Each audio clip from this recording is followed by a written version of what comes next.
The platform unveiling a big rebrand for its Wall app, shares up about 0.75%. Tanea McKeel is here with much more on this story. Good morning. Good morning, Frank. Yeah, so Coinbase now replacing their wallet app with the Base app. So it's a complete rebrand, a full replacement. It's sort of an everything app, they're calling it, which I think we can think of as more of a super app, something comparable to WeChat in China, which you and I were just talking about. This kind of super app idea has been the holy grail of fintech for a very long time. So really interesting to see what Coinbase does with it here. So it's called the Base app, not to be confusing, but it will be built on their blockchain, which is also called Base, which is built on top of the Ethereum blockchain. And it is just going to bundle, app discovery, messaging, payments, trading, of course. And they're really putting the message out toward content creators because this is going to be a Web3 version of a super app. So they want to get that decentralization angle in there for creators. So maybe I'm not cool. I don't even know.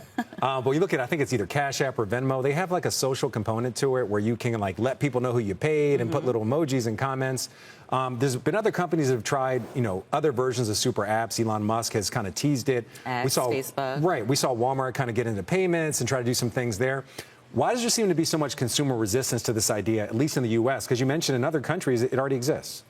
I think there's a couple of things. We just have never had a good version of it, so I don't know if that's behavioral because we've gone so long without it. I think part of it is regulation, data privacy regulation. I think there are constraints coming from Apple and Google within their app stores that might be at play. But I think it is interesting to see what Coinbase does with the decentralized angle because they're trying to get into this new consumer market for people who could benefit from the Web3 economy, but might not necessarily be interested in crypto or crypto trading.